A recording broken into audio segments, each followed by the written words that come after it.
પહેલાં સર્ચમાં જાય ત્યારે પદ્ધતિસર જાય. આદૌ કુલમ પરીક્ષેત પશ્ચાત વિદ્યા તતો વય રૂપમ શીલમ ચ સંવીક્ષ્ય ધનમ પશ્ચાત વિવાહયેત. આમ બધી 7 વસ્તુઓ બતાવી છે કે કઈ વસ્તુ જોવાની. See the caste, see the culture, see the nature. તમે જુઓ બધી વસ્તુઓ, બધું જોવાનું. એજ જોવાની, બ્યુટી જોવાની, કેરેક્ટર જોવાનું, એકેડેમિક બેકગ્રાઉન્ડ એનું જોવાનું, ફેમિલી બેકગ્રાઉન્ડ જોવાનું, એની ઉંમર જોવાની, એના ફીચર્સ જોવાના, લુક્સ એન્ડ લાઇક્સ એના તપાસવાના, બધી વાત. એનું કાસ્ટ પહેલાં, પણ 2 વસ્તુ પહેલાં મૂકી. આદમ કુલમ પરીક્ષેત તત્વ વિદ્યા, એક કુળ અને ભણતર, આ 2 સૌથી પહેલાં મૂક્યા. પછી ધનમ, રૂપમ, શીલમ બધું પાછળ મૂક્યું. શું કારણ ખબર છે? એ ક્યાં રહે છે? અરે ભાઈ, જ્યાં રહેતો હોય ઘર ચેન્જ થાય કે નહીં? એડ્રેસ બદલાય કે ના બદલાય? બદલાય. ઉંમર કેટલી? હવે ઉંમર ગમે એટલી હોય, ઉંમરમાં બદલાવ આવશે કે નહીં આવે દર વર્ષે? તો કે આ ઉંમરે બદલાવાની. દેખાવ કેવો છે? દેખાવમાં બદલાવ આવશે કે નહીં આવે? તો કે આ આવશે. વજન ગમે એટલું હોય, એમાં ફેરફાર 4-5 કિલોના આગળ પાછળ બધું થઈ શકે કે નહીં? તો કે એ થઈ શકે. જે ચેન્જેબલ છે એની પર તમે શું મદાર બાંધીને નિર્ણય લો છો? અનચેન્જેબલ 2 જ વસ્તુ છે, એનું એકેડેમિક બેકગ્રાઉન્ડ અને એનું કાસ્ટ એન્ડ કલ્ચર. આ ક્યારેય નહીં બદલાય. એ જે કુળનો છે 25 વર્ષ પછી પૂછશો તો એ જ કુળનો હશે. એની પાસે એ જ ડિગ્રી હશે. આમાં કોઈ ફેરફાર મોટા થવાની શક્યતા નથી. એટલે જે અનચેન્જેબલ વસ્તુ છે એને સૌથી પ્રાયોરિટીમાં પહેલાં મૂકી. આદૌ કુલમ પરીક્ષેત તો પછી પહેલાં આદૌ શબ્દ પર પ્રેફરન્સ આપ્યો કે સૌથી પહેલાં જુઓ. અને આજે લોકો એ જ નથી જોતા, એ જ જોતા નથી. એને કંઈ પડી નથી ભાઈ, કાસ્ટ ઇન્ટરકાસ્ટ કાંઈ લેવા દેવા નથી. આ રાણીને ગમે રાજાને, રાજાને ગમે રાણી. પછી ખબર નહીં રાજાને ગમે રાણી, પણ ભાઈ તમારું સ્ટેટસ શું છે? રાજાને ગમે રાણી, પણ મહારાણી કે નોકરાણી ગમે તેવું લઈ આવો. તમારા પપ્પા તમારા સ્ટેટસ પ્રમાણે લાવે કે ન લાવે, કંઈ વિચારવાનું નહીં. અને જે ગમે એ લઈ આવવાના. પછી તમે ગમે તે લઈ આવો એમ થોડું ચાલે છે.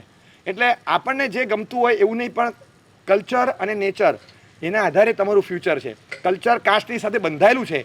કોઈ કાસ્ટ ખરાબ ન હોય, એ બને, પણ દરેક કાસ્ટ તમારી સાથે સુટેબલ એવું કઈ રીતે બની શકે? તમે બધાની સાથે કોર્ડિનેશનમાં રહ્યો એ બરાબર, પણ તમારી માટે બધું સુટેબલ જ હોય એવું કઈ રીતે? તમે એક ટેક્સચરથી ટેવાયેલા છો તો તમારે એને ફોલો કરવું છે. તમે એક રિલિજનમાં જન્મેલા છો, તમારા કસ્ટમ્સ, ટ્રેડિશન્સ, વેલ્યુઝ બધું તમને ખબર હોય. કાલે સવારે એ ફોલો ન પણ થાય તો ક્યાંક મનદુખની શક્યતા રહે. આગળનું જનરેશન જે આવે છે એ કોને ફોલો કરશે એ પણ ખબર નહીં પડે. તો તમારા કુળના પરંપરાગત સંસ્કાર જે હોય એને જાળવવા ટકાવવા માટે એ પદ્ધતિએ ચાલવું. એટલે કુળ પરીક્ષા આ એક બીજામાં નહીં જઈ અને પોતાનું ટકાવી રાખવું, આ જોવું, આ જરૂરી છે. એટલે જોતા પહેલાં કેટલાક કારણસર અટકી જ જાય, વાત આગળ જ ન વધે. કેટલાક કારણો છે. સર્ચ એન્જિન એક્ટિવેટ થયા પછી છે ને, આજે એક મોટો પડકાર કેટલો ખબર છે? નોકરી મેળવવી સહેલી, ઘર શોધવું સહેલું. તમારે કાપડ જોતું હોય, કરિયાણું જોતું હોય, કટલેરી જોતું હોય, કેરોસીન જોતું હોય, ગાડી જોતું હોય, સ્કૂટર એક્ટિવા જોતું હોય, બધું જલ્દી મળી જાય, પાત્ર જલ્દી ન મળે. શોધ્યા જ કરો, શોધ્યા જ કરો, શોધ્યા જ કરો. બહુ મોટો પડકાર છે. સારામાં સારા હોય એને, અને તમે જેટલા સારા એટલું તમારા માટે વધારે ડિફિકલ્ટ. હા, અને બીજું, જો તમે સારા છો તો તમને મળવું ડિફિકલ્ટ, અને તમે સારું શોધી રહ્યા છો તો તમને મળવું નેક્સ્ટ ટુ ઇમ્પોસિબલ. હા, લગભગ એવું થઈ ગયું. અને દીકરીના મા બાપ આમ હાથ નથી ધોઈ નાખતા, પણ નંખાઈ જાય ઘણી વાર. દીકરી ખાલી એટલું કહે કે પપ્પા, હું ખાલી એટલું કહું છું કે મારે ખાલી એટલી ઈચ્છા છે કે રોજ પૂજા કરે મારી સાથે. કંદમૂળ ન ખાય તો બહુ સરસ, મને ખાવાનો ફોર્સ ન કરે, બસ આટલું ખાલી. અને 3જા નંબરમાં એ પીતો ન હોય. પપ્પા, ચોથી કઈ વસ્તુની મેં અપેક્ષા રાખી? એ ચોવિહાર કરે એમ કહું છું, એ સામાયિક કરે એમ કહું છું, એ વ્યાખ્યાનમાં જાય, કોઈ અપેક્ષા નથી. પૂજા કરવા બને તો મારી સાથે આવે, નહીં તો મને કરવા દે. કંદમૂળ છોડે તો બહુ સારું, એટલીસ્ટ મને ખાવા ન દે. કેટલી નીચે લેવલ ઉતારી અને કરેલી માગણી છે આ દીકરીની. અને પીતો ન હોય, બસ આટલું. પપ્પા, આનાથી વધારે અમે કઈ ક્વોલિટીની ડિમાન્ડ કરીશ? બીજી બધી બાબતમાં હું બાંધછોડ કરવા તૈયાર છું. કદાચ દેખાવમાં 2 પૈસા આમ તેમ ચલાવી લેશું, પૈસા 5 પૈસા ઓછા વધતા ચલાવી લેશું, સગવડ 2 વસ્તુ ઓછી વધતી ચલાવી લેશું. ઘરમાં કામ મારે વધારે કરવાનું આવે કે ઘરમાં કામ કરનારો છે, ચલો એ બધું ત્યાં જઈને જોઈ લેશું, એ બધું ફોડશું. જોઈન્ટ ફેમિલી છે, બીજું બધું પછી. પણ પપ્પા, આ તો એક બેસિક વસ્તુ છે ને. પપ્પા, આમાં કઈ છે? 6 મહિના દીકરીના પેરામીટર્સ પર પપ્પા બધું તપાસ કરે. છેલ્લે પપ્પા એમ કે દીકરીને એમ કહી દે કે બેટા, છેલ્લે 4-5 જગ્યાએ જ્યાં જ્યાં મન ઠરે ને ત્યાં એક જ ક્રાઇટેરિયા પર અટકી જાય છે. પીવાનું તો કે ઓકેશનલ. ઓકેશનલ એટલે પાછું વર્ષે 1, મહિને 1, અઠવાડિયે 1 કે કલાકે 1. ઓકેશન ક્યારે આવે ભાઈ? મોટી આ ઓકેશનની વ્યાખ્યા શું તમે મને કહેશો? ઓકેશન એટલે ઓકેશનલ ઇઝ વેરી વોકેશનલ. આમાં કંઈ ખબર નથી પડતી, આમ એકદમ ઇરિલેવન્ટ જવાબ છે. પીવાનું ઓફકોર્સ ઓકેશનલ. ઓકેશનલ એટલે શું? તમને છીંક આવે તો કે ક્યારેક હવે ક્યારેકનો મતલબ શું? શિયાળો આવે ત્યારે, શરદી થાય ત્યારે, કોઈક બાજુમાં છીંકણી સૂંઘે ત્યારે, કે તમને મન થાય ત્યારે, કે હળી કર્યા કરો, નાક ખેંચમાંથી વાળ ખેંચ્યા કરો ત્યારે. તમે તો ગમે ત્યારે છીંક ખાઓ ભાઈ. એટલે આમાં તો કંઈ ખબર નથી ને, છીંક આવે ક્યારેક ક્યારેક આવે, ક્યારેક આવે એટલે ભાઈ તું બોલ ક્યારેક આવે.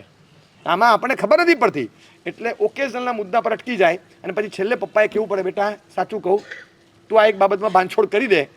તારી ક્વોલિટીવાળો તારી ઉંમરનો નહીં, તારા બાપની ઉંમરનો આ મળે એમ નથી, એવો નીચે ગયો સમાજ. હવે તું બાંધછોડ કર. પપ્પા તમે મારો અંદરથી ઈચ્છે છે? જરાય નથી ઈચ્છતા. આ પપ્પાએ વર્તમાન કાળમાં એક જ ગુનો કર્યો કે એમની દીકરીને સંસ્કાર આપ્યા. આ એના પપ્પાની ભૂલ હતી ને, કે દીકરીને સંસ્કાર આપ્યા એટલે નથી મળતું. જે આડા હાથે લઈ લે ને બસ નહીં ચાલે. આ એક મુદ્દા પર હટાવી દેવાના. કેટલાક મુદ્દા એવા હોય, રહેવાનું 1 BHKમાં છે, હા પણ મમ્મી નથી પપ્પા છે, અથવા પપ્પા નથી મમ્મી છે, એક સિંગલ બેમાંથી એક જ વડીલ છે ઘરમાં હાજર, 1 BHKનો ફ્લેટ છે, રહેવાનું ક્યાં? તો કે બસ આ જગ્યાએ છે, શોધીએ છે નવો, ને આપણો પણ રીડેવલપમેન્ટ જશે એટલે 2 BHK થઈ જ જશે. એટલે આ પણ એ તો રીડેવલપમેન્ટમાં જાય ત્યારે, અત્યારે તો એટલે અત્યારથી જે મનમાં આવે કે ના રસોડામાં કોણ શું છે પેલા ક્લિયર કરો. ના 1 BHK તો નહીં ફાવે. આપણે જિંદગી જીવવા જઈએ છીએ કે સગવડ ભોગવવા જઈએ છીએ, પહેલાં એ ક્લિયર કરવું જોઈએ. ઓબ્જેક્ટિવ જ ક્લિયર નથી. બધા સગવડ પહેલી માપી લેવાનું. ચોક્કસ ક્યાંક ને ક્યાંક તો બાંધછોડ કરવાની આવે જ. પાછા જિંદગી 1 BHKમાં કાઢી હોય, એ પાછા 1 BHKમાં જવા તૈયાર ન હોય. એ કે ના જોશે તો આજ, હા મારા બાપા પુણ્યશાળી ન હોય તો બને, તારા બાપા ન હોય કેમ ચાલે? તો જેના હોય એને શોધીશ. તો તમે સંશોધન છોકરાનું કરો છો કે એના બાપાનું કરો છો? કોનું સંશોધન ચાલે છે? એટલે તમારે તો પેરામીટર મેમ છોકરો કેવો જોઈએ કરતા એના બાપા કેટલું કમાતા હોવા જોઈએ એ લખવાનું. પછી કંઈ જ પેરામીટર્સ નક્કી નથી. પોતાની સુખ સગવડ જોવાની અને પછી આગળ વધવાનું. એટલે સગવડ ભોગવવું છે. 1 BHK તો નહીં ચાલે, 2 BHK તો હોવા જોઈએ, 3 BHK હોય. પછી મહેમાન આવે તો હોલમાં કોણ શું છે? આમ થાય તો, આમ થાય તો, ના આટલું બધું દૂર નહીં, મારું ઘર અહીંયા છે ને આટલું બધું દૂર તો મને ન ફાવે. તમે તમારું ઘર ક્યાં છે એ જોઈને પછી તમે ઘર છોડો છો?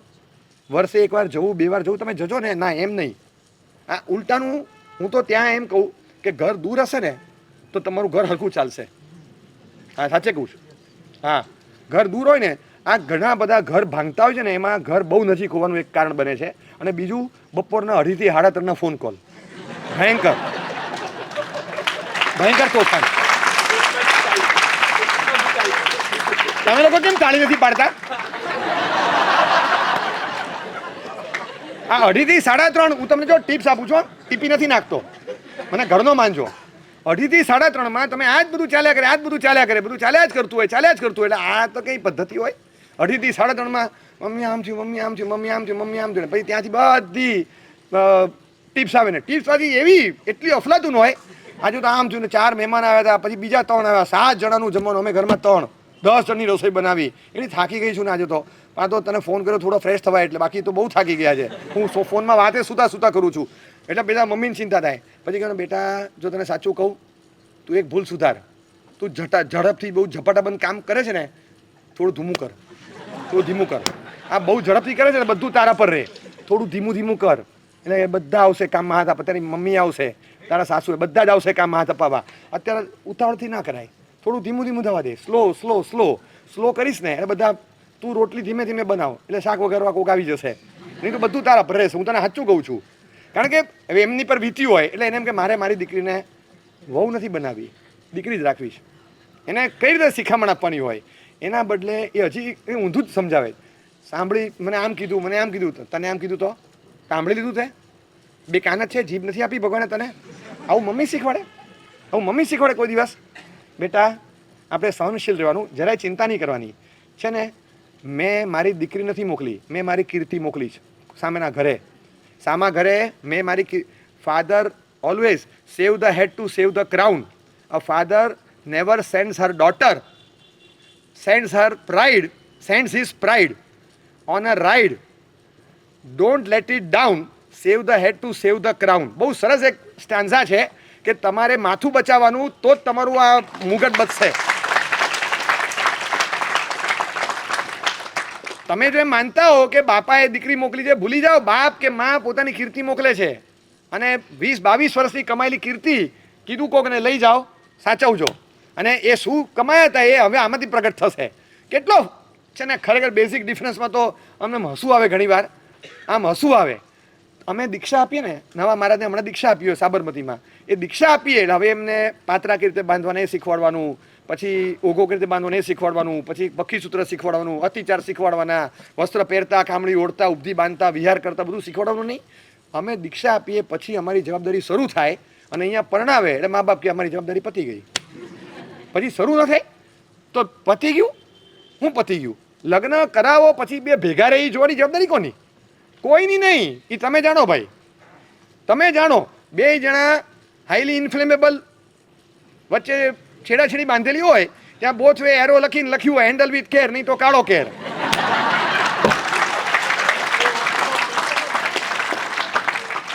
તમારે તોફાન જ થવાના છે. કોઈ જવાબદારી લેવા તૈયાર નથી કે ભાઈ હવે બે ભેગા થયા, હવે ભેગા રહેવા જોઈએ. કોઈ જવાબદારી નહીં. એટલે કશું જ નહીં. જોતી વખતે સગવડ જોવાની, સ્વભાવ જોવાનો જ નહીં. સામી વ્યક્તિનો નેચર શું છે? એક સારા ઉત્તમ કુળમાં, ખાનદાનમાં જન્મેલા હોય, એ કુળમાં જન્મેલી વ્યક્તિ હોય, જેના સ્વભાવમાં કર્મના ગ્રંથો ભણેલો હોય, સદાચારના માળખા શીખેલો હોય, સંસ્કારનો પ્રેમ હોય, સારું ભણતર શ્રુતજ્ઞાન મેળવેલું હોય, સાધુના સત્સંગમાં હોય. તમને ખબર નથી કે પરિચિત વર્તુળમાં જતા હોય ને, એમાં એ પરિચિત વર્તુળ ક્યાંક છેડા અડતા હોય, એવા પરિચિત વર્તુળમાં મોકલવા માટે જલ્દી તૈયાર થાય મા બાપ. ગમે તે અજાણ્યા પ્રદેશની રાજધાની કરતાં પરિચિત પ્રદેશની ધૂળધાણીમાં મોકલવા તૈયાર થાય, કારણ કે પરિચિત પ્રદેશની ધૂળ છે, એ એમાંથી ક્યાંથી નજારો નીકળે એને ખબર છે. અપરિચિત પ્રદેશની રાજધાનીમાં મને એન્ટ્રી મને ખબર નથી કે કયા મુદ્દા પર અંતર દઉં. ક્યાંક થાય તો છેડો કઈ રીતે અડાડવો અત્યારે? એટલે અપરિચિત પ્રદેશમાં મા બાપ જન્મવા તૈયાર ન થાય. અને પરિચિત રસ્તાની અગવડ છે ને આપણે ભોગવી લઈએ, પણ અપરિચિત રસ્તાની સગવડ ભોગવવા મને તૈયાર નહીં થાય. આ નવો રસ્તો છે, આ રસ્તો સારો છે, આ રસ્તો છે ને જરા ખરબચડો છે, થોડું રિપેરિંગ પણ ચાલે, પણ વાંધો નહીં, મેં જોયેલો છે. હવે ઓલા રસ્તે જઈને કંઈક લાંબુ થાય તો જવા દો ભાઈ, નથી જવું. અપરિચિત રસ્તા પર માણસ જલ્દી નથી પ્રિફર કરતો. પરિચિત રસ્તા પર અગવડ હશે તોય ચલાવશે. મા બાપ એ ટ્રેક પર ચાલતા હોય, અનુભવથી શીખેલા પણ હોય. પણ આપણે નવો ફેશન એવી આવી ગઈ, મને ગમવું જોઈએ, મારું માઇન્ડ સેટ નથી થતું. અને નવા ફેશનેબલ શબ્દો છે કે શું થયું બેટા, મીટિંગ કરે, 15 જગ્યાએ મીટિંગ કર્યા પછી છે ને અંદરથી ક્લિક નથી થતું, અંદરથી ક્લિક નથી થતું. ભગવાનને ખબર આ ઘડિયાળમાં ક્લિક ક્યારે થશે, ભગવાનને ખબર. એને કેટલી ઉંમર સુધી, અને ઘણી વાર ક્યાં ક્લિક કરીને બેઠો એટલે ક્લિક ન થતું હોય, ખબર જ નથી પડતી. હા સાહેબ, ક્લિક થાય, બધું થાય ને કુંડલી ન મળે તો સાહેબ શું કરે?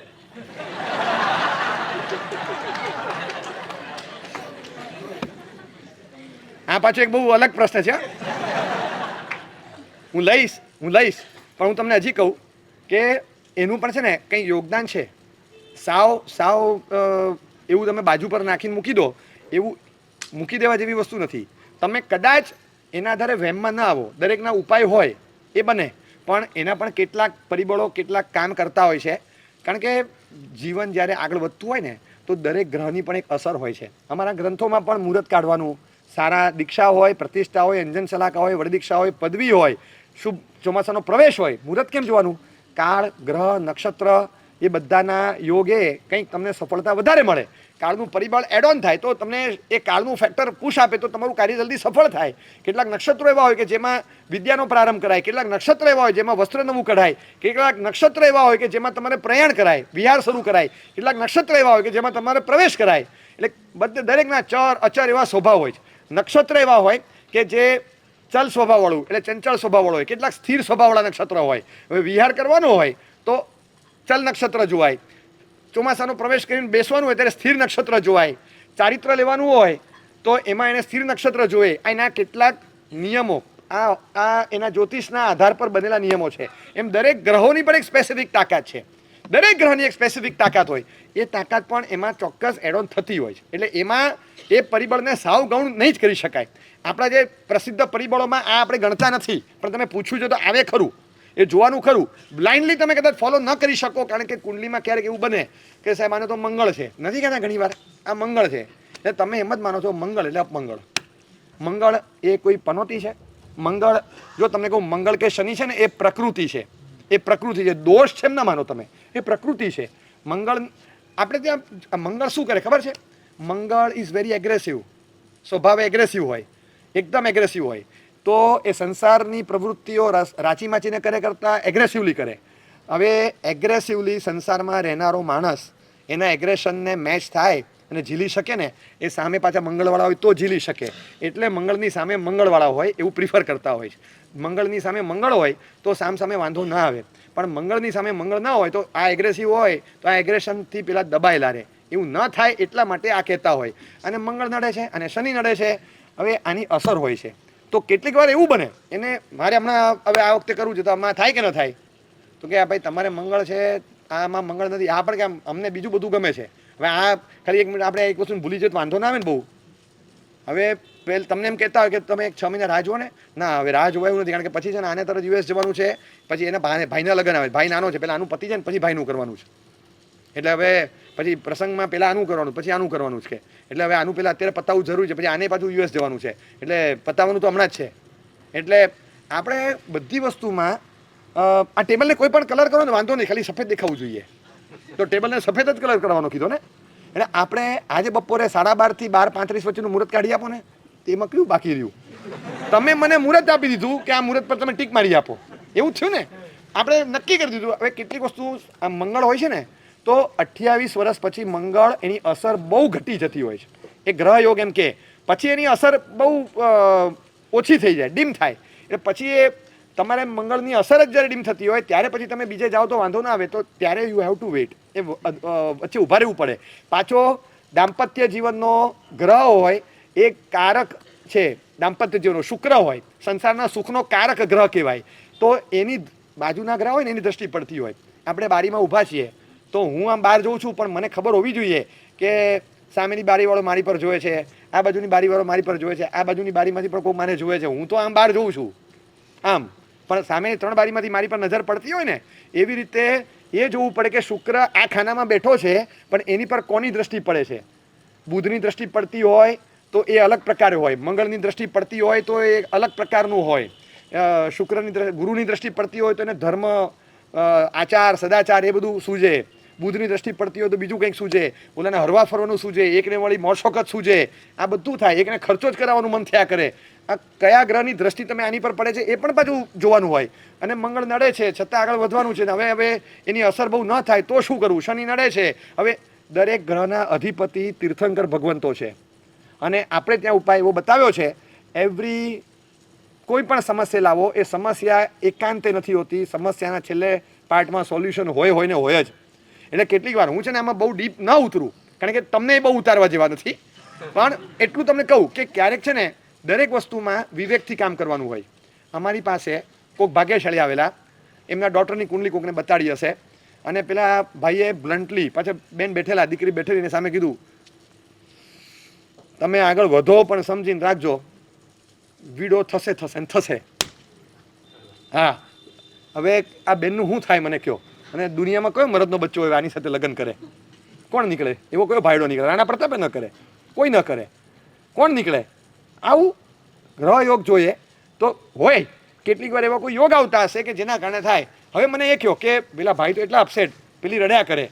તો મને પૂછ્યું, મેં કીધું તમે પીવાયસમાં આવો એનો મતલબ એ નથી કે આમાં પણ હું જ તમને પરફેક્ટ જવાબ આપીશ. તમારી શ્રદ્ધા છે, બરાબર છે, પણ તમે મને પૂછો છો, હું તમને ખાલી એટલું કહું કે એક વિવેકથી મેં મારી રીતે સમજાવેલું કે આમના કુંડલીમાં કંઈક એવું છે ને કે જેના કારણે આ વિડીયો થાય. તો કે હા, વિડીયો થાય એટલે થાય શું?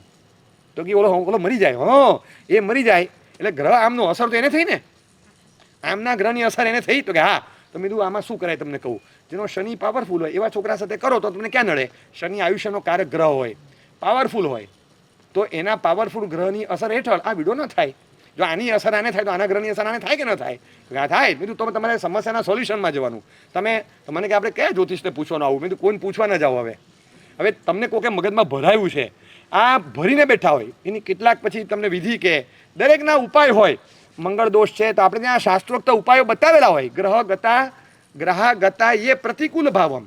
કોઈ ગ્રહ એવા હોય કે મારા માટે પ્રતિકૂળતામાં લઈ જાય એવા છે, તે મેનુકુલા વરદાશ્ચ સંતુ. એ ગ્રહો પણ તમારા અધિપતિ તીર્થંકરોની હું ઉપાસના કરું છું એના આધારે તમે મને અનુકૂળતા આપનારા અને વરદાન આપનારા થજો. આ શ્લોકમાં લખ્યું છે. ગ્રહ ગતા એ પ્રતિકૂળ ભાવમ તે મેં અનુકૂલા વરદાશ્ચ સંતુ. કેમ? એટલા માટે કે હું કંઈક એવું કરું છું. આપણે ત્યાં એવા પ્રયોગો થાય છે, અને એવા લોકો પ્રયોગો કરીને સુખી થયા છે, એ સેટલ થયા છે, પ્રસન્નતાથી જીવન જીવે છે, અસમાધિ એમની દૂર થઈ છે. મંગળ નડતો તો બધું કહેતા હતા, ફિક્સ રાખ્યું કે ભાઈ આ ગ્રહ છે, એનો જે વર્ણ હોય એના આધારે ઘઉં આંબેલ ખાતામાં દર મહિને એકવાર કે મંગળવારે એકવાર જઈને 10 કિલો ઘઉં હું આ ફલાણી આંબેલ ખાતામાં આપું છું. આ એક ગ્રહની તુષ્ટિ પુષ્ટિ કે છે એમની પરિભાષામાં. શનિ નડતો હોય તો શનિનો વર્ણ હોય એના આધાર પર. શનિના અધિપતિ મુનીશ્વર સ્વામી છે, મંગળના અધિપતિ વાસુપૂજ્ય સ્વામી હોય. તો જેના અધિપતિ ગ્રહ હોય એ પરમાત્માની પૂજા, ઉપાસના, પુષ્પ પૂજા વિશેષ કરે તો એમના અધિષ્ઠાનમાં રહેનારો ગ્રહ એ પીડા ઓછી આપશે, અથવા તો એ ઉપદ્રવ નહીં કરે, એ વરદાન આપનારો થશે. એ થશે જ. તમે ઠાકરે ફેમિલી સાથે સારું રાખતા હો તો શિવ સૈનિક તમને ન નડે. સીધી વાત છે. બરાબર છે? કઈ રીતે નડે?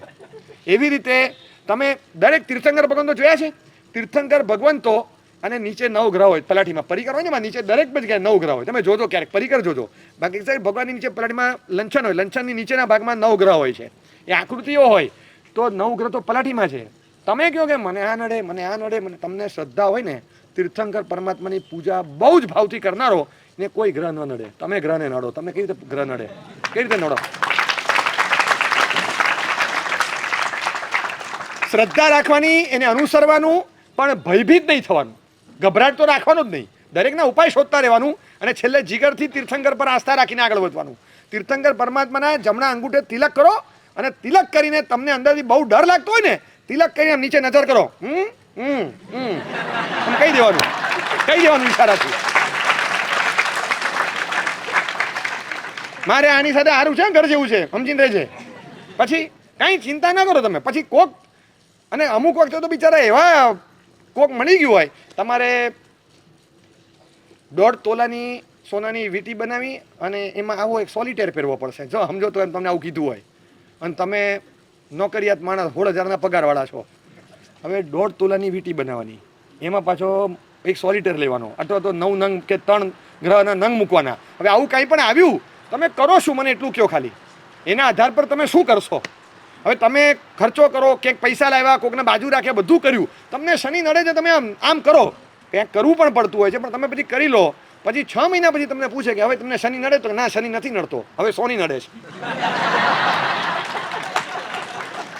રોજ 4 ફોન આવે, ઉપાડતો જ નથી ને પૈસા માંગ કરે, 1.5 લાખ બાકી રાખ્યા, તો શું કરવાનું તમારે?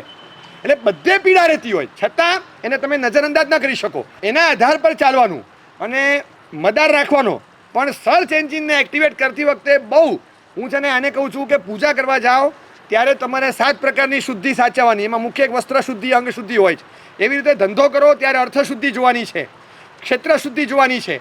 વાસ્તુમાં ઘર બનાવો ત્યારે ક્ષેત્ર શુદ્ધિ જોવાની છે. તમે દવા લ્યો તો દવાના મૂળભૂત કન્ટેન્ટ, કમ્પોનન્ટ જે હોય એની દ્રવ્ય શુદ્ધિ જોવાની છે, કે આમાં હરડે વાપરવો એ મૂળભૂત છે કે નહીં, આમાં જે ઘી નાખવાનું એ મૂળભૂત છે કે બટર ઓઇલ જ છે, શું નાખીએ જ આપણે, આમાં જે કીધું હોય એ ઓરિજિનલ કન્ટેન્ટ છે કે નથી.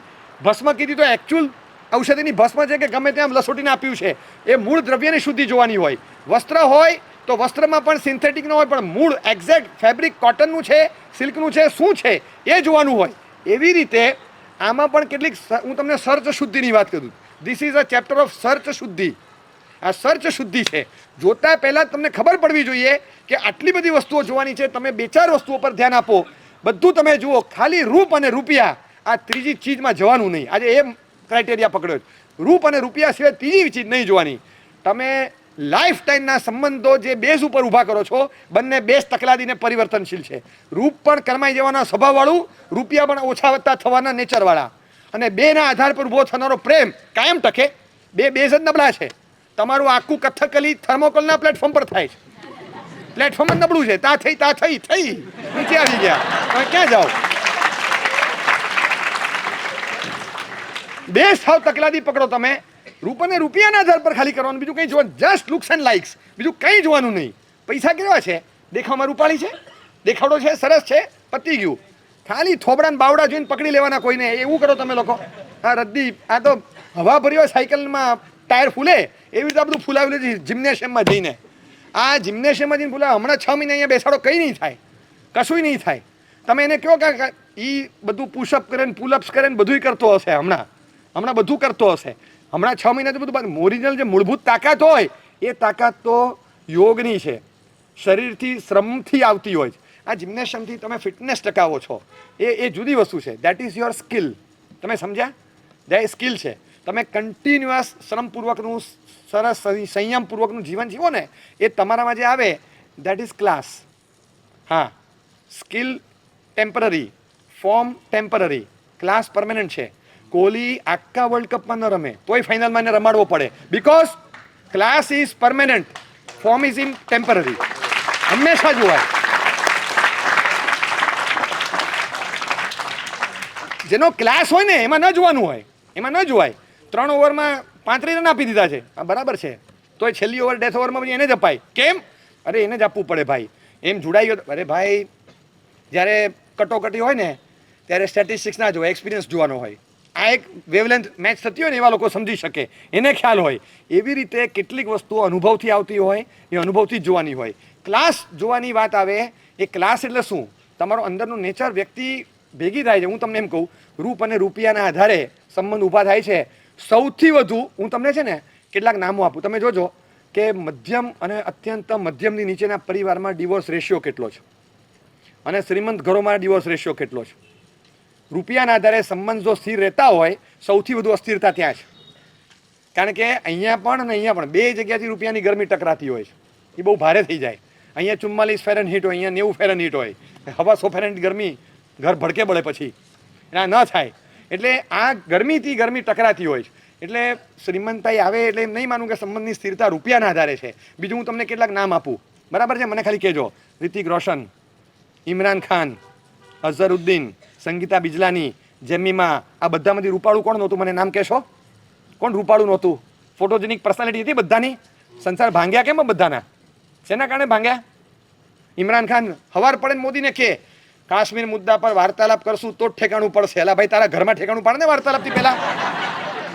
દેશની સમસ્યા તું ઘરની સમસ્યા સોલ્વ નથી કરી શક્યો, તું દેશની સમસ્યા મને બેઠક કરવાની વાતો કરે છે.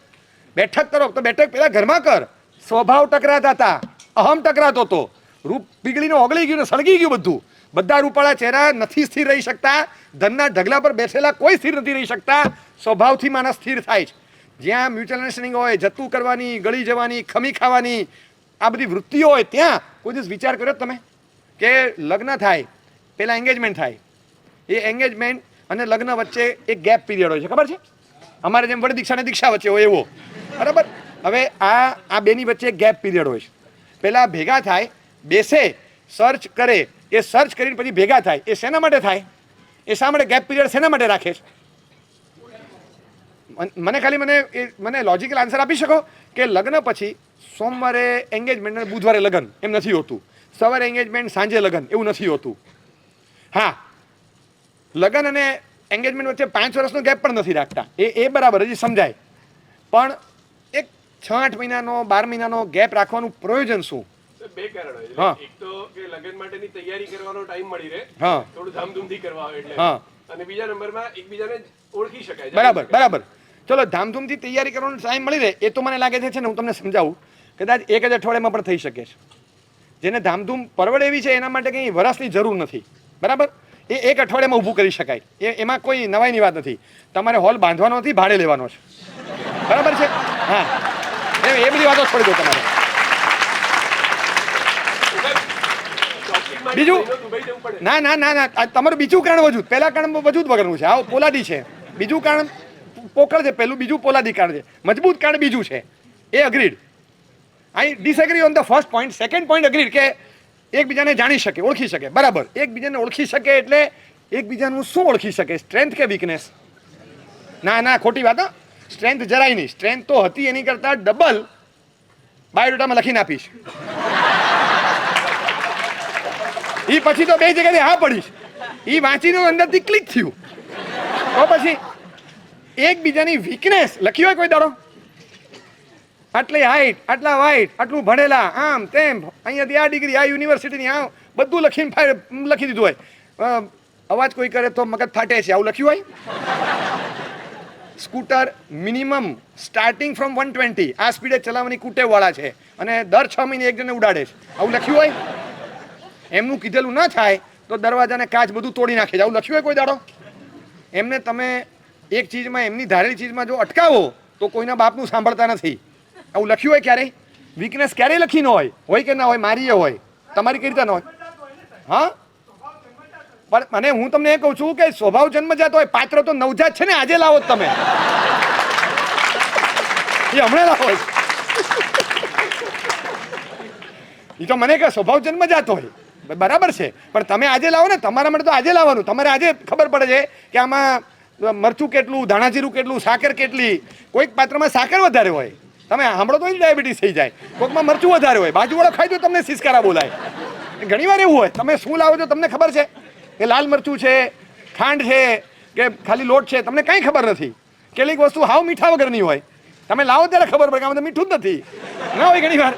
એટલે બધું તમે પસંદગી કરો ત્યારે ખબર પડે છે. તો પેરામીટર્સ જોવાના ને, એકબીજાને ઓળખવા માટે ગેપ પીરિયડ હોય છે વચ્ચે, પણ એકબીજાની સ્ટ્રેન્થ નહીં, એકબીજાની વીકનેસને ઓળખવા માટે એન્ગેજમેન્ટ અને ગેપ, એન્ગેજમેન્ટ અને લગ્ન, આ બેની વચ્ચે એન્ગેજ થયા પછી લગ્ન થાય એની વચ્ચે એક ચોક્કસ ગેપ રાખવામાં આવે છે. એ ગેપ શા માટે રાખવામાં આવે? મુખ્ય કારણ એકબીજાને ઓળખી શકાય માટે, તો એકબીજાનો પરિચય થાય માટે. એટલે પરિચયમાં શેનો પરિચય થાય? એકબીજાની સ્ટ્રેન્થનો કે વીકનેસનો? સ્ટ્રેન્થનો નહીં, સ્ટ્રેન્થ તો હતી એની કરતાં વધારે લખી છાપીને આપી હતી, વીકનેસ છુપાવી હતી.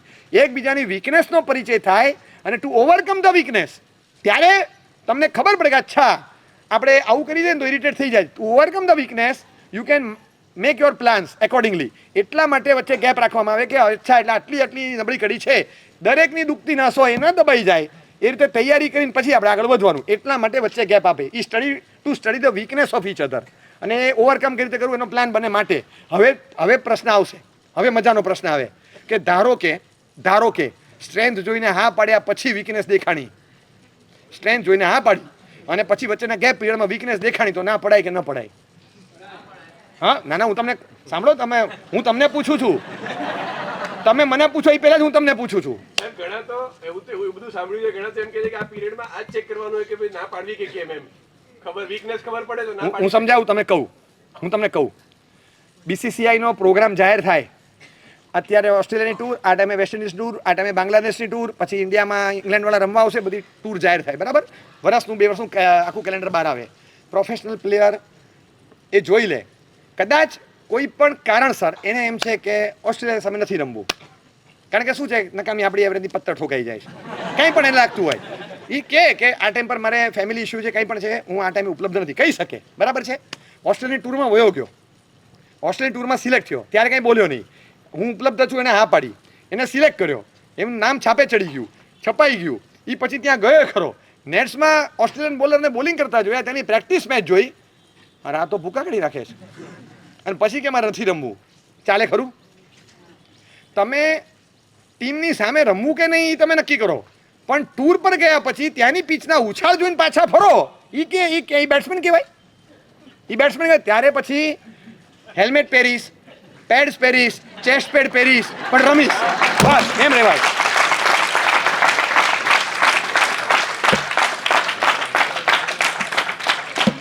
કમિટમેન્ટ ઇઝ કમિટમેન્ટ, બેકઆઉટ તો થવાય જ નહીં, એ તમે સમજી રાખો. એ આજકાલના લોકો બોલતા હશે કે પીછે હટ, પાછા ફરી જવું, એ પીછે હટવાળી વાત આમાં ન હોય. આગળ વધવું કે નહીં તમે વિચારીને આગળ વધો, પણ વિચારીને આગળ વધે પછી તમે જઈને આગળ વધીને પીછે હટ કરી જાઓ, એટલે તો છે ને પપ્પા મમ્મીઓ ગભરામણ અનુભવે છે. કોઈક પાત્રની સાથે મીટિંગ થઈ હોય ને, મને ક્લિક નથી થતું, બેટા કોઈ ઉતાળ નથી, આપણે બીજું જોશું, કોઈને પપ્પાને ટેન્શન નથી, તો મોમેન્ટ યુ સે યસ, અહીંયા પ્રેશર વધે જ. હવે શું કરશું? કેમ તો એને હા પાડી દીધી, તો કે સારું થયું. અરે ભાઈ આની હા એટલે હા, હા એટલે ના, કે હા એટલે જોશું, શું અર્થ થાય? હાનો અર્થ યસ થાય, હાનો અર્થ નો થાય, ને હાનો અર્થ પરહેપ્સ થાય. ખબર જ નથી કે આ હા કયા અર્થમાં છે. આમાં કંઈ મલ્ટિપલ અર્થ થતા હોય આના, કંઈ જ ખબર નથી. સાવ ફાલતુ રીઝનમાં હા તૂટી જાય નહીં, ગમે ત્યારે થઈ જાય, હજી કશું ના હોય. અરે તમને કહું, ડિવોર્સ કઈ રીતે થયા છે ને, તમને હસવું આવશે.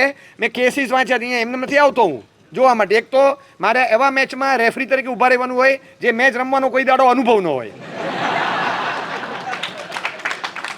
એટલે ઇલિંગવર્થ છે ને ત્યાં ઊભો રહે, એ આઉટ ને નો બોલ ને વાઇડ બોલ બધા નિશાન આપે, પણ એ પોતે ન રમ્યો હોય. ઘણી વાર એવું બની શકે, કોઈક વાર અમ્પાયર તરીકે સારો હોય, રૂલ બુક્સ પાકી હોય, એટલે ચાલે.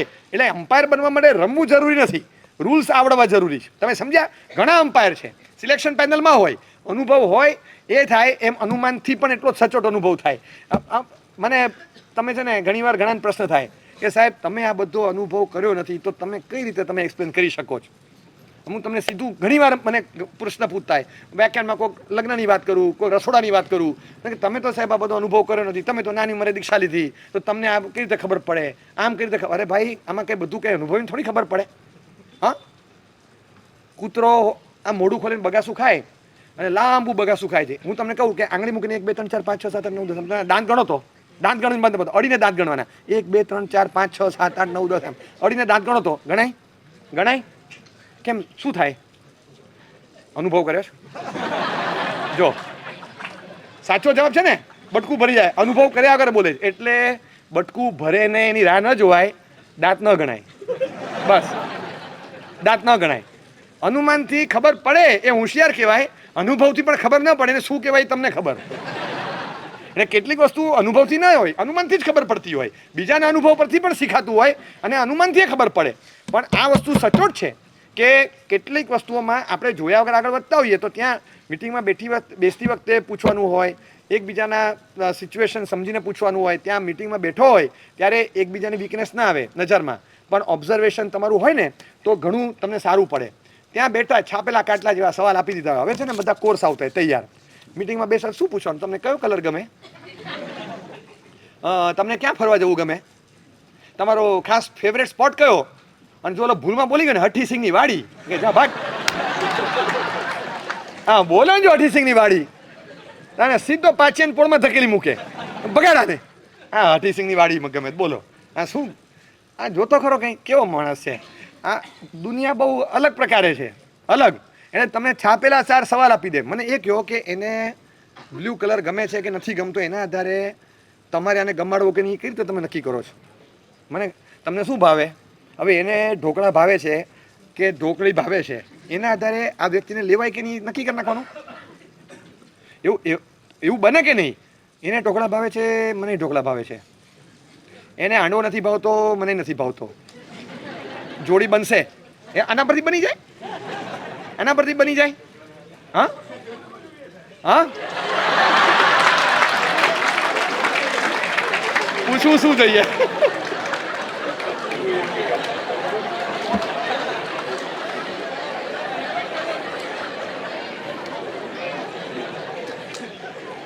તમારો સવાલ ફરીથી પૂછો.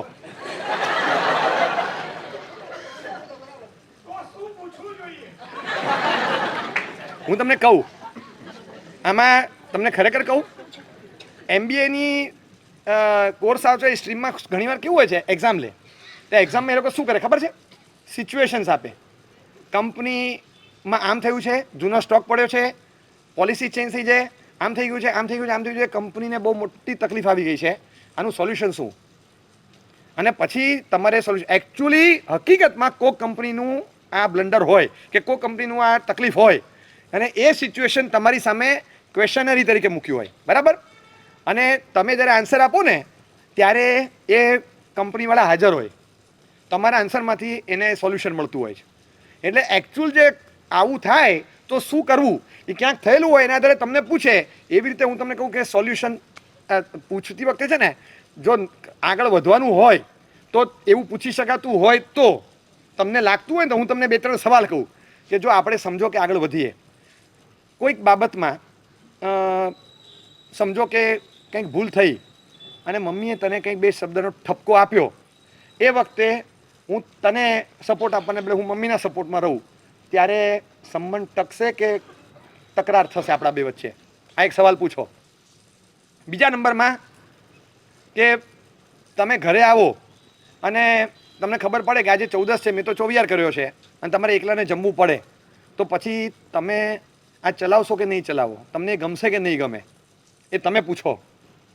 તમે સિચ્યુએશન આપો કે આ સિચ્યુએશન તે કીધું હોય, મેં પણ હા પાડી હું 8 વાગે આવી જ જઈશ અને મારો રોજનો ટાઈમ હોય, પણ વચ્ચે સિચ્યુએશન એવું આવ્યું કે એક્સપાન્શનનો બહુ મોટો સ્કોપ મળી ગયો, નવી 2 સ્ટ્રીમ ખુલી ગઈ, તો મારે 6-7-8 મહિના શરૂઆતના ગાળામાં જ એવા રહ્યા કે મારે 9 સાડા 9 સુધી ઓફિસમાંથી નીકળાતું જ નથી અને હું 9:30 પહેલાં ઘરે જ નથી આવી શકતો. માનો કે મેં હાથ પાડી હતી કે હું 8 વાગે રોજ આવી જાઉં, તે પૂછ્યું તો મેં કીધું મારો રોજનો 8 વાગે ઘરે આવવાનો ટાઈમ, મેં કીધેલું હું આવતો તો પણ ખરો, પણ લગ્ન પછી લક્ષ્મીજીની ઘરમાં પધરામણી જેવી થઈ ગઈ કે એક્સપાન્શન થયું, તારા પગલાં ફળ્યા અને મારે રોજ 1.5 કલાક 9:30 વાગી ગયા, હું ઘરે 9:45 પહેલાં આવી નથી શકતો, તો ત્યારે તને શું લાગશે? આ સવાલ પૂછો. એકચ્યુઅલ જે સિચ્યુએશન ખરેખર ક્રિએટ થવાના છે એ પૂછવાનું કે તમને શું ભાવે? તમને શું ભાવે કરતા હું આમ કરું તો તું મને ન ભાવે કે નહીં એમ પૂછો, એમ પૂછો. તમે ઘરે મોડા આવો તો પછી મને એ વ્યક્તિ ન ભાવે. હા હા હું હજી કહું તમને, સ્ટ્રેસ ટેસ્ટ હોય છે. TMT ટેસ્ટ શું છે? આ માણસે દોડાવે નહીં, પેલા નથી દોડાવતા, તમને હાફ કેટે સુધી ચડે છે. એ ચકાસવાનું હોય. જેને શરૂઆતમાં હાફ ચડતો હોય કે ભાઈ એન્જિયોગ્રાફી કરાવી લેજો, કહી દે ને ડૉક્ટર. આમ મજબૂત છાતી જોઈએ કે ભાઈ આ તો દોડાવો, આની પર દોડે છે બરાબર, આને તરત નથી ચડતો.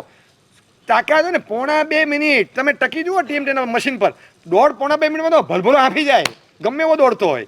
એ 2 મિનિટ ટકે તો કહેવાય કે આ મજબૂત છાતી વાળો છે. કેવા સ્પીડ વધારતા જાય લોકો, અને તમને એમ લાગે કે તમે 12 કિલોમીટર દોડો છો, એવી સ્પીડમાં દોડાવતા હોય, પણ એ તમને સ્ટ્રેસ ટેસ્ટ એવી રીતે જ લેતા હોય છે. ચડાવે, દોડાવે, હલાવે, ત્યારે તમને ખબર પડે કે તમે એની સામે સસ્ટેન થાવ છો કે નહીં. એવી રીતે સિચ્યુએશન ક્યારેક આવું આવે તો ખબર તો હોવી જોઈએ ને. ખબર, સવાલ કયા કારણસર પસંદગી નહીં થવાના કારણો જોવાના પ્રાયોરિટી તો હોય, પણ નહીં થવાના કારણમાં જે તમને કીધું ને એવી રીતે બહુ ધાર્મિક છે, બહુ લાંબો ચાંદલો કરે છે. આવડો તમે વ્યક્તિની હાઇટમાં બહુ બરાબર, ચાંદલાની ઊંચાઈ જોવાની, ચાંદલો કેટલો લાંબો છે એ જોઈને વ્યક્તિ જોવાની. ચાંદલો વ્યક્તિ બધી બરાબર છે, તમે કહી શકો કે ભાઈ બીજું બધું બરાબર છે, ચાંદલો થોડો નાનો થઈ શકે, તમે પૂછો. ચાંદલો ન થાય તો ચાલે એવું તમે ના પૂછો, પણ ચાંદલો તમને ખાલી માત્ર ચાંદલાની સાઇઝનો પ્રોબ્લેમ હોય તો ચાંદલો થઈ શકે. કેટલાક તો સાવ રદ્દી વાતમાં ના પાડે. મેં એવી વ્યક્તિઓને જોઈ છે, ઘરના કેસ આવા, દીકરી સમજવા તૈયાર નથી, રેગ્યુલર PYSમાં આવે છે. સાહેબ દરેક જગ્યાએ આમ છે સાહેબ, તમે ગમે તે લાવો એની એવી તાકાત છે કે સિદ્ધ ભગવંતમાંથી પણ દોષ કાઢી આપે. તમે ગમે એવો લાવો, અને આ ભણેલો નથી, આનું આમ નથી. સાહેબ હમણાં એવો સારો સંસ્કારી, સભ્ય, એકદમ સોફ્ટ સ્પોકન, બધી રીતનો સારો છોકરો હતો, ના પાડી દીધી. કેમ? લબાચા જેવો ડ્રેસિંગ સેન્સ છે. ડ્રેસિંગ સેન્સ જ નથી એની. ડ્રેસિંગ સેન્સ નથી એટલે કે મીટિંગમાં આવ્યો હતો ત્યારે તો હારું પહેરીને આવે, અડધું ઇનશર્ટ બહાર ને અડધું આમ લફડ ફફડ આવ્યો તો આવો કેવો આવ ઠેકાણા વગરનું હતું કે મેચિંગ નહોતું. આ બધું આ તો હવે આજે ભાઈ મેચિંગ જોવાય છે? કોઈ જોવે જ ખરું? બધું ફરી ગયું. હવે જથરા ઉડતા હોય, વાળ સેટ કરીને બધું કરીને જવું, આ હરખું કરીને જવું, પવન આવે તો આમ પકડીને ઊભા રાખા, ખબર છે? આ પેલા બધું આવું હતું. હવે તો આ ઉડતું હોય એ જ પસંદ થાય છે. ટ્રેન્ડી થઈ ગયા લોકો, ક્યાં જોવે છે, ફાડી ફાડીને જીન્સ નવા પહેરે છે.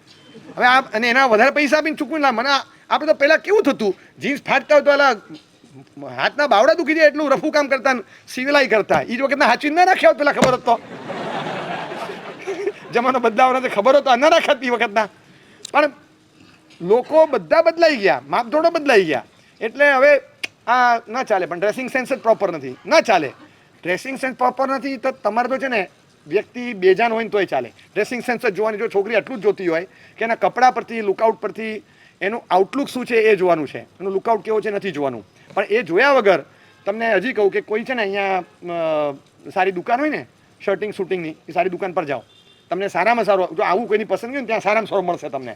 રોજ 3 વાર સારામાં સારા કપડાં બદલે એવો અપ ટુ ડેટ છોકરો આપણે જોઈએ એવો ત્યાં મળશે. એ ત્યાં જે હોય ને એને વરમાળા પહેરાવી દેવાની. આવી છોકરીએ ત્યાં જવું જોઈએ. એ ત્યાં છોકરો હશે રોજ 3 વાર કપડાં બદલે. હા, આમ ઊભો હોય આમ, ત્યાં જોજો, ત્યાં હશે. અફલાતુન ડ્રેસિંગ સેન્સ છે, અફલાતુન. જાન નથી એ જુદી વાત, આપણે એ ક્યાં જોવું છે, એ ક્યાં જોવું છે? તમને કંઈ થાય તો એ અહીંયા આંકડા ખૂણા ભીના નહીં થાય, પણ આપણે તો ડ્રેસિંગ સેન્સ જોવાની છે ને. આપણે બીજું ક્યાં જોવું છે? એના ગળામાં વરમાળા નાખી દેવાની, કશું વિચાર નહીં કરવાનો, કોઈ પણ મુદ્દા પર ના પાડી દેવાની. ગમે તે મુદ્દો આવે, આ ના ચાલે, આ તો ઘર નાનું છે, આનું કેટલાકને તો છોકરાઓ ના પાડી દે, ના ના નથી ફાવતું નથી. મૂળ કારણ જુદું હોય, પાછું મૂળ કારણ જુદું હોય. 40,000ની સેલેરી હોય ને પેલાની 70,000ની હોય છોકરીની, એટલે ના પાડી હોય કે ના ના ન ચાલે, કે એ પછી આપણે ન ચલાવવું પડે, બધું એ ડોમિનેટ કરશે આપણે, એ ના ચાલે. એટલે એ 40,000 વાળા 70,000 વાળીને ન લાવે.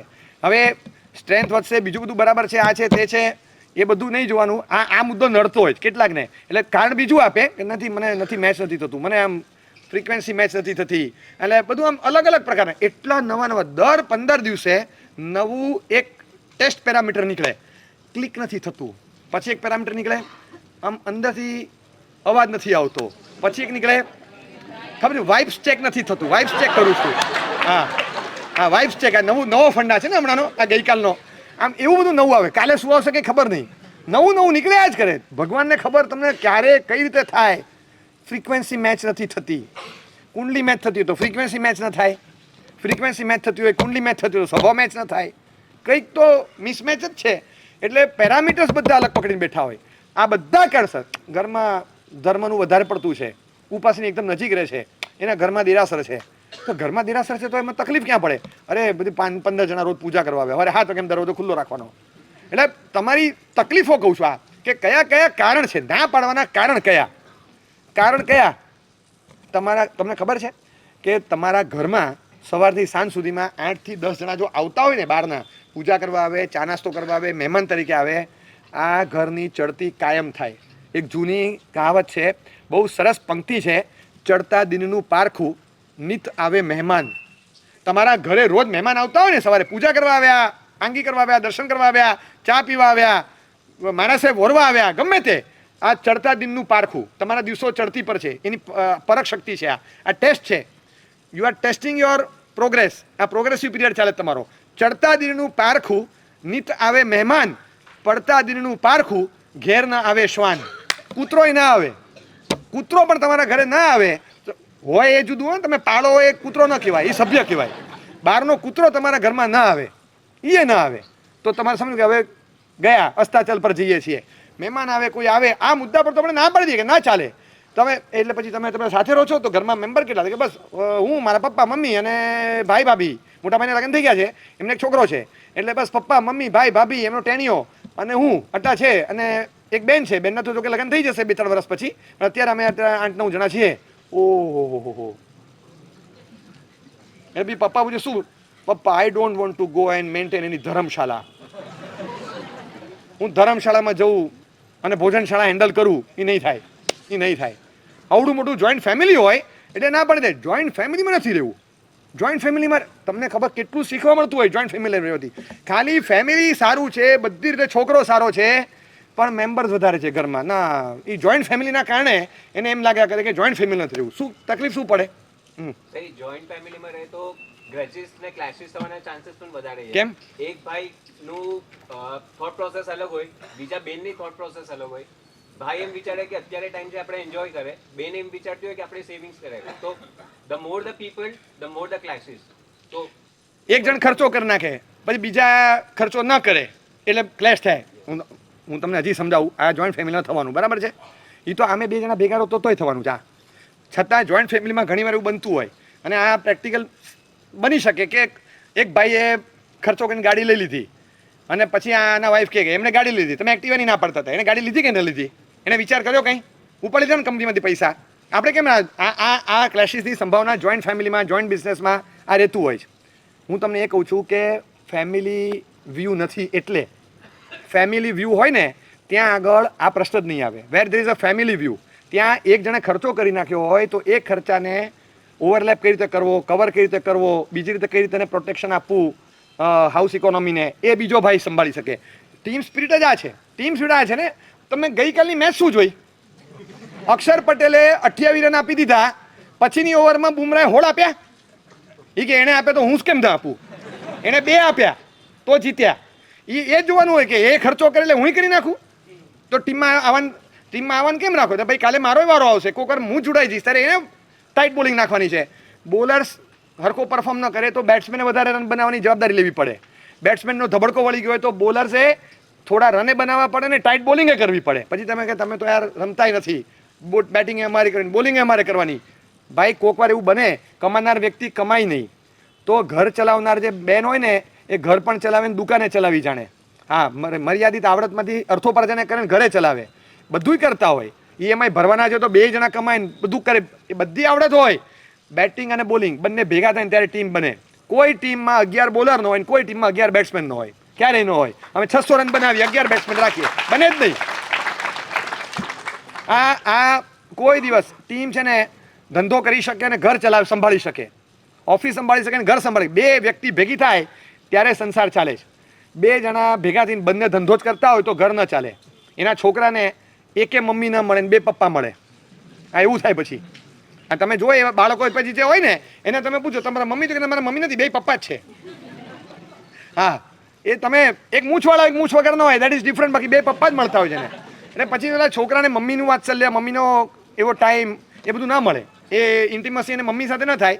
આ કોઈ અલગ એપિસોડ થઈ જાય છે. પણ હું એ કહું છું કે સાથે રહેતા હોય ને તો ટીમ સ્પિરિટ હોય છે. ટીમનું મેમ્બર હોવાનું એક યોગદાન એનું એવું હોય કે જ્યારે બેટ્સમેન સારું પરફોર્મ કરે છે તો પછી એ ટોટલને ડિફેન્ડ કરવાની જવાબદારી બોલરો પર આવે છે. નાનું ટોટલ હોય તો એને ડિફેન્ડ કરવાની જવાબદારી વધારે એક્યુરેસી સાથે જવાબદારી નિભાવવાની. બોલરો જોડાઈ ગયા છે તો પછી મોટા ટાર્ગેટને એચીવ કરવાની જવાબદારી બેટ્સમેને ઉઠાવવી પડે એગ્રેસિવલી રમીને. આ ટીમ સ્પિરિટ છે. એક બોલરને રન વધારે આપી દીધો તો બાકીના બોલર વધારે ટાઈટ બોલિંગ કરીને એવરેજ એવી નીચે લાવી દે પાછી કે 9.5ની એવરેજથી રન થતા હતા 7.5 પર આવી ગયા એવરેજ. એકાદ 4-5 ડોટ બોલ જવા દે જેના કારણે એ પાછું ધીમું ધીમું રન રેટ નીચે આવી જાય સામી ટીમનો. આ બધું અંદર અંદર સમજોતીથી થાય છે ને, તો એ જ રીતે થતું હોય. તે મારો કેચ છોડ્યો હતો, તું જો હવે તેમ આનો કેચ મારી બોલિંગમાં આનો કેચ તે છોડ્યો હતો ને, હવે તને રનઆઉટ કરાવું જો તું. આ કંઈ ટીમ સ્પિરિટ છે? તું બેટિંગમાં મારી સામે આવતો ને રનઆઉટ ન કરાવું ને, બોલાઈને ભગાડી દઈશ અડધેથી, હું દોડીને પાછો વયો જઈશ. આવા કંઈક રજીસ રાખતા હશે કોઈ? આ ટીમ સ્પિરિટ નથી, આ પોતાની આ સેલ્ફ સ્પિરિટ છે. સંસારમાં રહેનાર કુટુંબમાં સાથે નથી રહેતો કારણ કે ટીમ સ્પિરિટ નથી. આ એટલું જ છે. અને ખરેખર નથી. ઘરમાં કેટલી જગ્યાએ હજી તમને કહું કે ઘરમાં આદર્શ વ્યક્તિ કોને કહેવાય? ઘરના મેમ્બર તરીકે સ્ત્રી જાય ને ત્યારે એને અંદર સ્વીકૃતિ આપે. અંદર આ સપ્તપદીના શ્લોકોમાં લખે છે, પતિ એને કન્ફર્મેશન આપે છે કે મારા ઘરમાં તું આવે એ પછી આ ઘરની વસ્તુઓ આ બધું સાંભળવાની, સંભાળવાની, ભોગવવાની તું અધિકારીણી બને છે અને તને એનો અધિકાર આપવામાં આવે છે. આ એને કહેવામાં આવે છે. નહીં તો અહીંયા આવ્યા પછી ફેમિલી મેમ્બરશીપનું કાર્ડ એ આવ્યા પછી આધાર કાર્ડ જ હોય એની પાસે. એને ફેમિલી મેમ્બરશીપનું કાર્ડ તો કેટલા વર્ષે મળતું હોય? ફેમિલીની મેમ્બર તરીકે હોય કે ન હોય, અંદર ઘરે રહેવાનું, પણ હજી આઉટસાઇડર હોય એને પીજી તરીકે રહેતો એવું જ ફીલ થાય. એને 2 વર્ષ સુધી તો લાગે જ નહીં કે મેમ્બરશીપ મળી હોય. એ ઘરની કોઈ વાત ચાલતી હોય એટલે નણંદ આવે તો નણંદ સાથે મમ્મીને દીકરી વાત કરે, બસ અમે હમણાં રહેવા દે, ભાભી આવ્યા તારા હમણાં વાત બદલી નાખ. હવે આવ્યા એટલે બીજી કઈ વાત બદલી નાખવાની? પણ કઈ વાત બદલી નાખવાની? એ ઘરનું મેમ્બર છે ને, એની સામે હમણાં વાત નહીં કરવાની, એ વાત નહીં કરવાની. હમણાં ઘરના મેમ્બર તરીકે સ્વીકૃતિ ના આપે એટલે પહેલાં ડિઝોલ્વ ન થાય. અને પહેલાં ડિઝોલ્વ ન થતા હોય એ પણ બને, અને આમણે અંદર એક્સેપ્ટ ન કર્યા હોય એ પણ બને. મેમ્બરશીપ આવતી ન હોય. હવે એ મેમ્બરશીપ આવે નહીં, ઘરમાં તકલીફ પડતી હોય, બેન કમાતા હોય, એમનું પર્સનલ બેલેન્સ થતું પણ હોય. હવે એ કઈ વ્યક્તિ એવી હોય કે પોતે પર્સનલ કમાતા હોય ને પૈસા ભેગા ભાઈ નાખો ને એક જ ગલ્લામાં નાખો, કંઈ ફરક નથી પડતો. સિક્યુરિટીનો પ્રશ્ન છે, આવતીકાલે ગમે ત્યારે કંઈ પ્રશ્ન આવે તો મારા હાથમાં મારું હોવું જોઈએ. આ વ્યવહારો આજે પ્રોટેક્શન માટે પણ કરવા જરૂરી છે. એટલે ભલે થતા પણ મનમાં આ ભાવ તો રહે કે મેં આપ્યું છે તો મારામાં આપ્યું છે, મેં કંઈ લોન નથી આપી, આ બેંક લોન નથી. આ ગણતરી મારા અને તારાની ગણતરીઓ રહે છે. જ્યારે બધું જ છોડીને નીકળી જવું એમ વ્યક્તિ માટે થઈને એક 500નું બંડલ નથી છૂટતું આજે મારી કમાણીનું હોય તો. મારા ઘરના અર્ધાંગી માટે કે અર્ધાંગીની માટે મારું ઘરનું પોતાનું 500નું બંડલ નથી છૂટતું, એ નથી છૂટતું. સીતાજી પરણીને આવ્યા હતા ને તો રામચંદ્રજીને વનવાસ હતો, સીતાજીનો મહેલ છૂટી ગયો કે હું મહેલને નથી પરણી, હું રામને પરણી છું. એ જશે ત્યાં હું જઈશ. મહેલ એમને છોડવાનો જ, મારે છોડવાનો લખ્યો નથી. એ ગયા ત્યાં આગળ, એમાં કોઈ પ્રશ્ન નથી રહેતો. તો એ ગયા હતા. એટલે વાત એ છે કે છોડવાનું જ્યારે આવે અન્ડરસ્ટેન્ડિંગ હોય ત્યારે થાય. ટીમ સ્પિરિટ રહેવી જોઈએ. એટલે આખું બેટ્સમેનથી બનતું માળખું, બોલરથી બનતું માળખું, જોઈન્ટ માળખું હોય ને ત્યારે ટીમ બને છે. એક્સ્ટ્રાઓર્ડિનરી બોલર હોય, એક્સ્ટ્રાઓર્ડિનરી બેટ્સમેન હોય. દરેક બેટ્સમેન પાસે પણ 1-2 એવા હોવા જોઈએ કે જે થોડું ઓર્થોડોક્સ બોલિંગ નાખી શકે, અને 2-4 બોલર એવા હોવા જોઈએ કે 5-7-15 રન બનાવી શકે. એવા 1-2 હોવા જોઈએ પાછા. બસ આ એક આદર્શ ટીમનું માળખું છે. એવી રીતે થોડું ઘણું કંઈક કટોકટી આવે ને તો ઘરના કામમાં થોડાક મદદરૂપ થઈ શકે એવા ભાઈએ જોઈએ, અને જરૂર પડે તો થોડુંક પરસેવો પાડીને ઘર બેઠા અર્થોપાર્જન કરી જાણે એવા બેન પણ જોઈએ. કે ખાલી તવીથો લાવ તો બધી જ આવડતવાળી વ્યક્તિ જોઈએ, કારણ કે એવા પડકારજનક યુગમાં જીવો છો. પણ એનો મતલબ એ છે ને કે બાકી આ બધા બહેનોને તમને કહું કે બધાને પૈસા કમાવાનું મન થશે. એનું કારણ શું ખબર છે? કે રિસ્પેક્ટ પૈસાને અપાય છે, રિસ્પેક્ટ નથી આપતા. પરણ્યા પછી જે સ્ત્રી કમાતી હોય એને તમે રિસ્પેક્ટ આપો, અને જે આખું ઘર ચલાવે છે એને તમે રિસ્પેક્ટ ના આપો. એમ રિસ્પેક્ટ કોને ના આપો? આખું બધું છોડીને ઘરની જવાબદારી. તમે 6 મહિના રોટલી શાક બનાવીને તો જુઓ. સવારે 9 વાગ્યામાં કોકનું ટિફિન, 10:30 વાગે કોકનો નાસ્તો, પાછું 1 વાગે કોકનો જમવાનું, બધાના ટાઈમો સાચવવાના, અને પછી સમય રહેતો જાતે જમવાનું. આટલું કોમ્પ્રોમાઇઝિંગ નેચર સાથે બધા ટાઈમ સાચવવાના, અને પોતાને પૂજા કરવા માટે વચ્ચે જે ગેપ પિરિયડ મળે એમાં ધડાધડ જઈને પૂજા કરી આવવાની. આવી રીતે જે પોતાનું સાચવતા હોય એ વ્યક્તિને રિસ્પેક્ટ નહીં આપવાનું. અને ક્યાંક જઈને 60,000 લઈ આવે મહિને એને રિસ્પેક્ટ આપે. સાસુ પણ એવા હોય. આ હું તમને ખરેખર કહું છું કે આ રીતે રિસ્પેક્ટ નહીં આપો ને એમાં સમાજ વ્યવસ્થાના માળખા તૂટે છે આખા. જે આવે ને તમે ઓળખાણ કરાવો કે મારી દીકરીનો પગાર 60,000 છે, મારી દીકરીનો પગાર 60,000 છે, મારી દીકરીનો પગાર 60,000 છે. 4 વાર તમે બોલો, વહુને શું લાગે? વહુને શું લાગે? એ કે જે આવે ને આની ઓળખાણ કરાવે છે. મારી તો કોઈ ઓળખ જ નથી ને અહીંયા. આ મારી વહુ છે, બધાનું સાચવે. મારા સવારના વર્ષિતમના બેસનામાં બધું ટાઈમ ટુ ટાઈમ હોય. હું જાગું ને ત્યારની 5:30 જાગી જાય. મારા બેસના બધા સાચવે છે. આ ઓળખાણ તમે ના આપી હોય તો એ બહુને શું લાગે? એને પણ એમ જ થશે કે રિસ્પેક્ટ પૈસાને છે, વ્યક્તિને નથી. રિસ્પેક્ટ પૈસાને નહીં, વ્યક્તિને આપતા શીખવું પડે. એ માળખું નહીં બદલાય તો આખા જે પેરામીટર્સ છે ને એ બદલાતા રહે છે, એ ચેન્જ થાય છે. તમે એમ ન કહી શકો કે બેનો ભૂલ કરે છે. તમે જે તંત્ર પર રિસ્પેક્ટ આપશો એ તંત્રની રિસ્પેક્ટ બધાને જોઈએ છે, બધાને રિસ્પેક્ટ જોઈએ છે. તો રિસ્પેક્ટની પાછળ બધા દોડશે જ. આ ઘરમાં આવક કોઈ સ્ત્રી કરી આપે છે તો એનો સાઈડ બિઝનેસ છે. મુખ્ય ઘર ચલાવે એ છે. ઘર ચલાવવું આ કંઈ નાની વસ્તુ છે? સૌથી સારામાં સારી વસ્તુ હોય તો આ છે કે જવાબદારી સાથે ઘર ચલાવે. આની તોલે કોઈ પણ પગાર ના આવે, કોઈ પણ પગાર. આટલી ઊંચી કામગીરી છે. હવે એને તમે રિસ્પેક્ટ ના આપો તો વ્યક્તિ બધા પૈસા પાછળ જશે.